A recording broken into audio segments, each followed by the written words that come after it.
Hello, welcome to Mel's Kitchen episode number 6. I'm actually going to make a banana cake, or banana bread you may like to call it. Firstly, what you do is you have 3/4 of a cup of self-raising flour.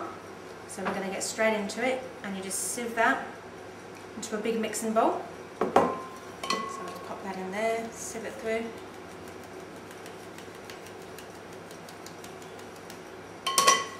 And then we've got 1/4 of a cup of plain flour as well, so that's in there.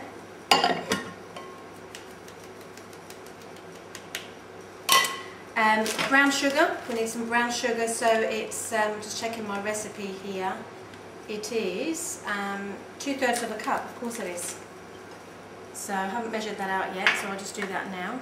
These are my thirds.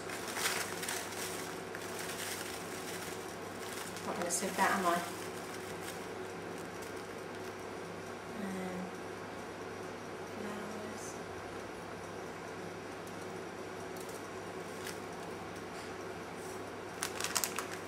Two of these. That's the brown the firmly packed sugar. There you go, it's 2/3. Put that there. And then we want some cinnamon.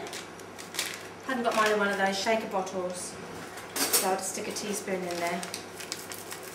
Don't know if this is a proper measuring teaspoon, but there you go, looks about right. A little bit more. Some people might like cinnamon. Okay, and then it just says to give it a bit of a mix. Mix all that together.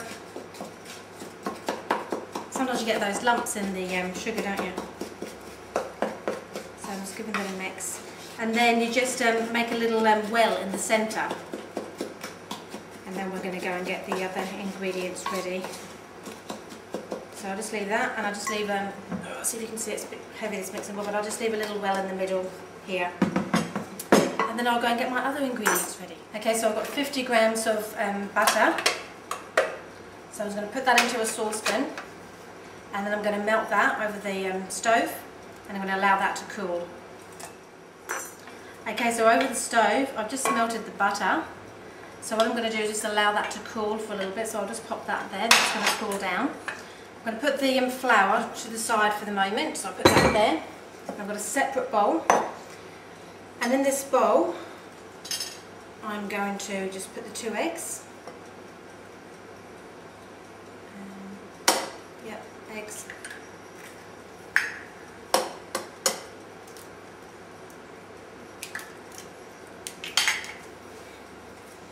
Just draw my hands. And then it says to just give them a light whisk. So I need to move the camera down a bit more. I'm going to give that a bit of a whisk. So that was 2 eggs. And then what else goes in here? 2 eggs, half a cup of milk. It says skim milk, which I do have, but it's too far away for me to go and get. So I'm using full cream. I figured if you're using butter, you may as well use full cream. Yeah, full cream milk. Alright, that should be enough there. Okay, so we've got 2 eggs, half a cup of milk, put that in there. Now you need 2 bananas. So what I tend to do with bananas, I learned it off somebody, I don't know, copied somebody. Whenever the kids or hubby doesn't eat the bananas, I always put them in the freezer so that I can use them for cooking. And my husband always wonders when I'm going to use them because he sees all these bad bananas in there. But you can use them, and you just, what I do, and don't look because it looks disgusting when you pour the banana out of the skin, but you just put it in the microwave just for a little bit, and that just thaws it out. And then you can use it in your cakes and your recipes. So I'm just taking the skin off at the moment, and I tell you what, they're freezing because they have just not long come out the freezer. But they're just, because they've been in the microwave a little bit, now I need to wash my hands. They're just soft enough to work with.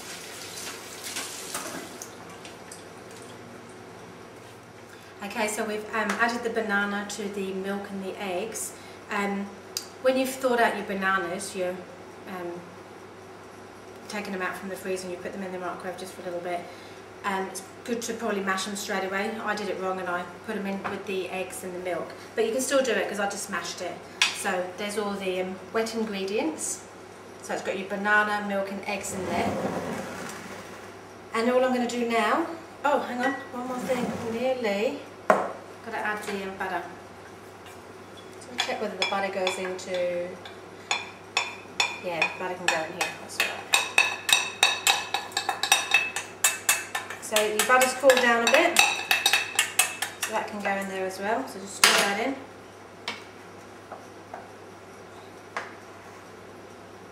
So that's quite simple really, if you read the instructions properly.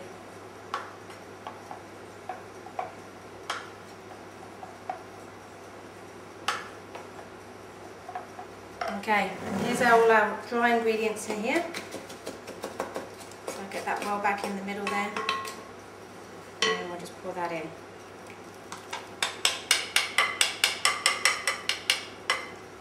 So obviously you want to give that a nice stir.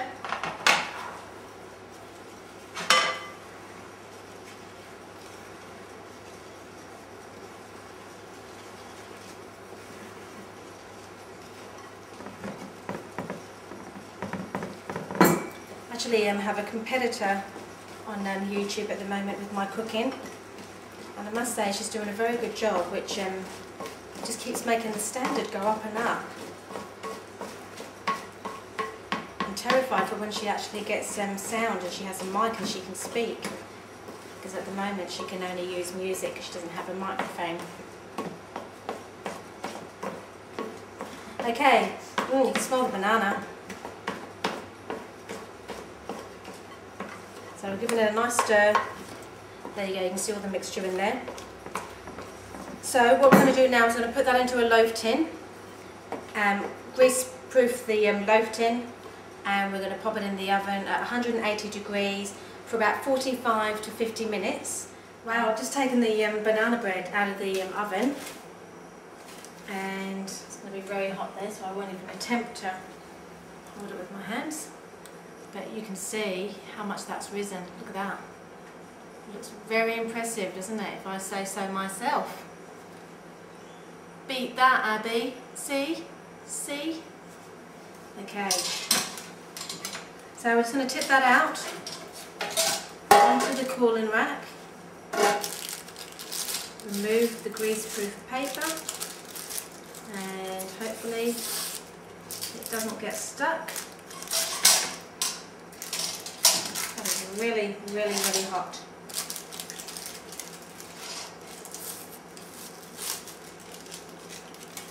And